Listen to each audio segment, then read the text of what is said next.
नमस्कार, आप देख रहे हैं न्यूज़ वन इंडिया। मैं हूं आपके साथ दीपिका ओझा। यूपी विधानसभा के बजट सत्र का चौथा दिन आज है। राज्यपाल के अभिभाषण के बाद बजट पर आज चर्चा होनी है, जिसमें विभिन्न जांच रिपोर्ट को भी सदन के समक्ष रखा जाएगा। इसके साथ ही आपको ये भी बताते चले कि विभिन्न याचिकाओं पर भी सदन में चर्चा की जाएगी। तो आज का दिन अहम होने वाला है, क्योंकि आज यूपी विधानसभा के बजट सत्र का चौथा दिन है और राज्यपाल के अभिभाषण के बाद बजट पर चर्चा की जाएगी। इसके साथ ही साथ विभिन्न जांच रिपोर्ट को भी सदन के सामने रखा जाएगा, जिसमें अलग अलग याचिकाओं पर भी सदन में चर्चा की जानी है। तो बजट सत्र का आज चौथा दिन है और चौथे दिन राज्यपाल के अभिभाषण के बाद बजट पर चर्चा होनी है। इसके साथ ही साथ जो अलग अलग जांच की रिपोर्ट है उन्हें भी सदन में रखा जाएगा और इसके साथ ही साथ जो अलग अलग याचिकाएं हैं उन पर भी सदन में चर्चा की जाएगी। तो बजट से जुड़ी हुई ये बड़ी जानकारी, जिसमें आपको बता दें कि आज बजट सत्र का चौथा दिन है और चौथे दिन की शुरुआत राज्यपाल के अभिभाषण के बाद होने वाली है। और उसके बाद आपको ये भी बताते चले कि अभिभाषण के बाद बजट पर चर्चा होगी, जिसमें विभिन्न जांच रिपोर्टों को भी सदन के सामने रखा जाएगा। साथ ही साथ ये भी बताते चले कि विभिन्न याचिकाओं पर भी सदन में चर्चा होनी है। राज्यपाल के अभिभाषण के बाद बजट पर चर्चा होनी है। इसके साथ ही साथ विभिन्न जांच रिपोर्ट को भी सदन के समक्ष आज रखा जाएगा। इसके साथ ही अलग अलग याचिकाओं पर भी सदन में चर्चा होनी है। तो यूपी विधानसभा के बजट सत्र का आज चौथा दिन है और चौथे दिन राज्यपाल के अभिभाषण के बाद बजट पर चर्चा की शुरुआत होगी और इस चर्चा के दौरान विभिन्न जांच रिपोर्टों पर भी चर्चा होनी है और इसके साथ साथ तमाम जो याचिकाएं हैं उन पर भी चर्चा की जाएगी। तो यूपी विधानसभा के बजट के सत्र जो है आज उसका चौथा दिन है और जिस तरह से देखिए अलग अलग जांच रिपोर्टों पर भी आज चर्चा होगी, विभिन्न याचिकाओं पर भी सदन में चर्चा की जानी है। तो राज्यपाल के अभिभाषण के बाद बजट पर चर्चा की शुरुआत होगी। साथ ही साथ अलग अलग जांच रिपोर्ट को भी सदन के सामने रखा जाएगा।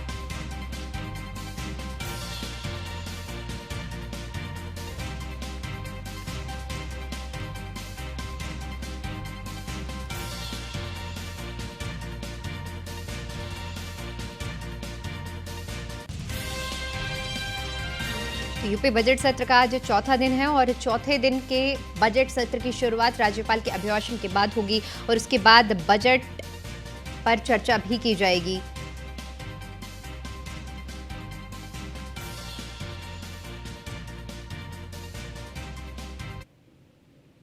वहीं इसी खबर पर ज्यादा जानकारी के साथ हमारे संवाददाता अश्विनी द्विवेदी लखनऊ से सीधा हमारे साथ जुड़ चुके हैं। अश्विनी, आज बजट सत्र का चौथा दिन है और देखिए जिस तरह से राज्यपाल के अभिभाषण के बाद आज सत्र की शुरुआत होने वाली है, तमाम ऐसे मुद्दे रहने वाले हैं जिन पर आज सत्र के दौरान चर्चा भी की जाएगी।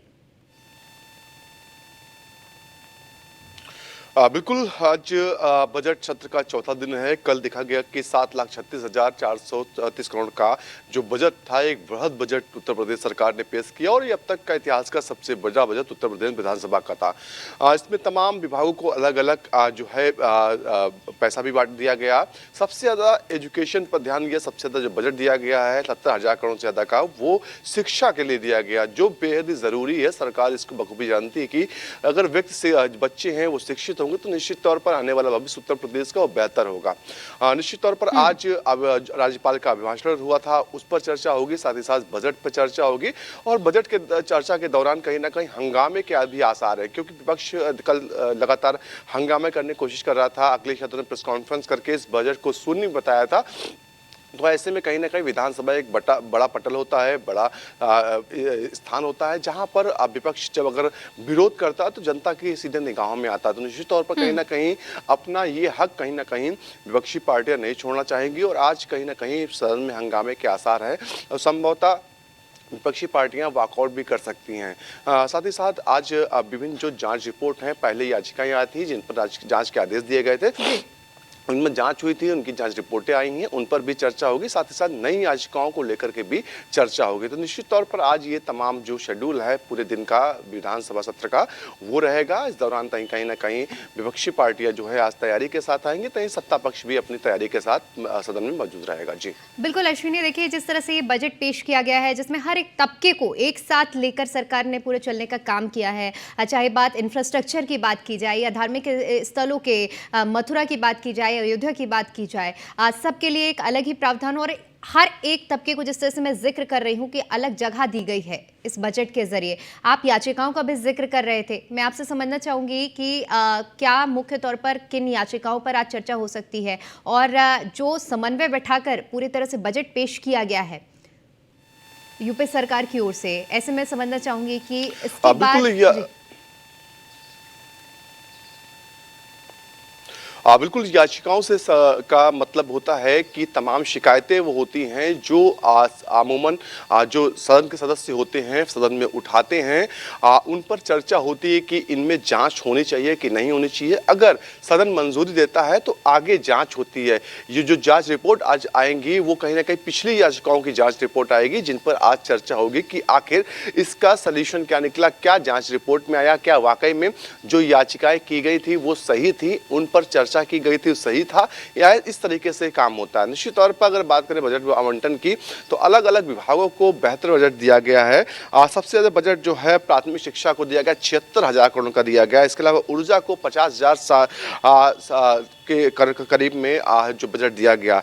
पुलिस विभाग को 39,000 करोड़ के आसपास का बजट दिया गया। साथ ही साथ लोक निर्माण विभाग को 34,858 करोड़ का बजट दिया गया। तो निश्चित तौर पर कहीं ना कहीं कह सकते हैं कि अलग अलग विभागों को अलग अलग बजट देकर कहीं ना कहीं हर इस तबके को साधने की कोशिश बजट में की गई है। खासतौर पर युवाओं को लिए रोजगार, किसानों के लिए साधन, नए साधन खोजने की व्यवस्था इस बजट में की गई। जी बिल्कुल, देखिए अश्विनी, अगर एक कंपैरिजन किया जाए पिछले बार के बजट के मुकाबले इस बार के बजट में जो आंकड़ा सामने आ रहा है, जिसके मुताबिक देखिए पिछली बार के मुकाबले 39,000 करोड़ से रुपए से ज़्यादा का ये बजट पेश किया गया है। बिल्कुल, पिछली बार 6.9 लाख करोड़ का बजट था, जो जिससे लगभग इस बार 39 लाख करोड़ जो है वो ज़्यादा बजट जरूर है, क्योंकि चुनावी साल है। ऐसे में कहीं ना कहीं ये जो अतिरिक्त बजट आया है वो कहीं ना कहीं जनता को साधने के लिए, जनता चुनावी माहौल को बनाने के लिए एक्स्ट्रा बजट लाया गया है। और अब तक का सबसे बड़ा बजट लाकर कहीं ना कहीं जनता को अपनी ओर आकर्षित करने का प्रयास सरकार की ओर से किया गया। क्योंकि भारतीय जनता पार्टी को बताया कि उत्तर प्रदेश में 80 लोकसभा सीटें हैं। अगर यहाँ पे हम परफॉर्मेंस करते हैं तो निश्चित तौर पर बाकी राज्यों में भी स्थिति अच्छी रहेगी। तो ऐसे में कहीं ना कहीं भारतीय जनता पार्टी उत्तर प्रदेश को साधने की कोशिश कर रही है। सरकार उत्तर प्रदेश में तो निश्चित तौर पर बेहतर बजट ला करके तमाम जो वर्ग है उत्तर प्रदेश के लोग, जनता, युवा हैं, उनको अपने साथ लाने की कोशिश कर रही है। जी बिल्कुल, देखिए अश्विनी, जिस तरह से अब बजट पेश हो गया है और ऐसे में विपक्ष की ओर से सपा मुखिया अखिलेश यादव की ओर से भी अब प्रतिक्रिया और बयान सामने आया है इस बजट को लेकर। बिल्कुल, विपक्ष की ओर से जो मुख्य विपक्षी पार्टी सदन में है, समाजवादी पार्टी के मुखिया ने कल प्रेस कॉन्फ्रेंस के माध्यम से बाकायदा इस बजट पर चर्चा की। उन्होंने इस बजट को शून्य बताया। बड़ा आकार का बजट होने के बावजूद भी जनता के लिए शून्य इसको कहा। तो निश्चित तौर पर कहीं ना कहीं विपक्ष का काम होता है सरकार की जो योजनाएं उनकी आलोचना करना। उसी किरदार में कहीं ना कहीं कल सपा मुखिया नजर आए। लेकिन सबसे बड़ी बात समझनी होगी कि पिछली सरकारें थी, जब सपा की खुद सरकार थी, तब बजट का आकार क्या रहता था। और सबसे बड़ी बात, जिन चीजों बजट होना चाहिए था वाकई क्या होता था। शिक्षा एक ऐसा महत्वपूर्ण पहलू है समाज का, अगर उस पर पैसा खर्च होगा तो निश्चित तौर पर आने वाले समय में तमाम चीजों पर पैसा खर्च नहीं करना पड़ेगा। इसलिए कहीं ना कहीं सरकार ने एक बड़ा बजट से सर्व शिक्षा अभियान हो, चाहे शिक्षा हो, बेसिक शिक्षा हो या माध्यमिक शिक्षा, हायर एजुकेशन हो, सभी विभागों के लिए आवंटित किया, जिससे आसानी से युवा जो है पढ़ लिख सके और आने वाले समय में उत्तर प्रदेश का भविष्य बन सके। तो निश्चित तौर पर सरकार की मानसिकता को समझना पहले होगा कि सरकार चाह क्या रही है। सरकार चाहती तमाम अन्य विभागों को भी पैसा ज़्यादा आवंटित कर सकती थी, लेकिन उसने शिक्षा को लेकर के कहीं ना कहीं ज़्यादा फोकस किया और कहीं ना कहीं आने वाले दिनों में एक मजबूत सशक्त उत्तर प्रदेश तैयार करने के लिए कदम बढ़ाया। जी बिल्कुल अश्विनी, देखिए जिस तरह से आप शिक्षा के क्षेत्र का जिक्र कर रहे हैं, धार्मिक स्थलों का जीर्णोद्धार की अगर बात की जाए तो उस पर भी खासा फोकस किया जा रहा है। इसी कड़ी में हमें ये भी नहीं भूलना चाहिए कि कानून व्यवस्था को लेकर भी सीएम योगी का जो विजन रहा है उत्तर प्रदेश में कानून व्यवस्था को सुदृढ़ करने का, उस पर भी इसमें खास फोकस किया गया है। उसके बारे में भी आपसे जानकारी चाहूंगी मैं। बिल्कुल, कानून व्यवस्था को लेकर के सवालिया निशान खड़ा करना तो इस सरकार पर थोड़ा बेईमानी होगी, क्योंकि सरकार ने पिछले 6 सालों में कानून व्यवस्था की एक नज़ीर पेश की है। तमाम जो बड़े माफिया थे एक समय जिनका नाम तूती बोलती थी उनके नाम की, वो सड़कों पर निकलने से पहले लोग कहीं ना कहीं सोचते थे कि किसी माफिया का कोई गुर्गा उनको न मिल जाए। आज ऐसे माफिया खुद सलाखों पीछे हैं या फिर भगवान को प्यारे हो चुके हैं। मुख्यमंत्री का सख्त निर्देश है कि चाहे छात्राएं हों उनके साथ छेड़छाड़ जैसी घटनाएं ना होने पाए, आम आदमी है उसके साथ कोई दुर्व्यवहार ना होने पाए। पुलिस को भी सख्त निर्देश है कि पुलिस भी सभी के साथ बेहतर व्यवहार करे। तो निश्चित तौर पर कहीं ना कहीं परस्पर सामंजस्यता बनाने की कोशिश मुख्यमंत्री की ओर से लगातार की जाती कि पुलिस भी बेलगाम न होने पाए, साथ ही साथ जो माफिया हैं गुंडे हैं वो भी बेलगाम ना होने पाए। इसको विशेष ध्यान रखते हुए पिछले 6 सालों में काम किया गया और इसी का नतीजा कहीं ना कहीं कानून व्यवस्था को पर उत्तर प्रदेश की जनता ने भरोसा किया भारतीय जनता पार्टी की सरकार की। और 2022 में पुनः एक बार 3 दशकों के बाद किसी सरकार की रिपीट होना एक बड़ी बात उत्तर प्रदेश में थी। संभावनाएं बिल्कुल ना के बराबर थी। माहौल ऐसा बना था कि भारतीय जनता पार्टी के हाथ से चुनाव निकल जाएगा, लेकिन कहीं ना कहीं कानून व्यवस्था का ये परिणाम रहा कि भारतीय जनता पार्टी एक बार फिर सत्ता में वापसी कर पाए। तो निश्चित तौर पर कानून व्यवस्था को लेकर के भी 39,000 करोड़ के आसपास का बजट जो है लाया गया। तो करीब करीब कहीं ना कहीं जो पुलिस है, पुलिसिंग है, उसको सशक्त करने की भी कोशिश उत्तर प्रदेश सरकार की ओर से की गई। जी बहुत बहुत शुक्रिया अश्विनी आपका हमारे साथ जुड़ने के लिए और इस तमाम जानकारी के लिए।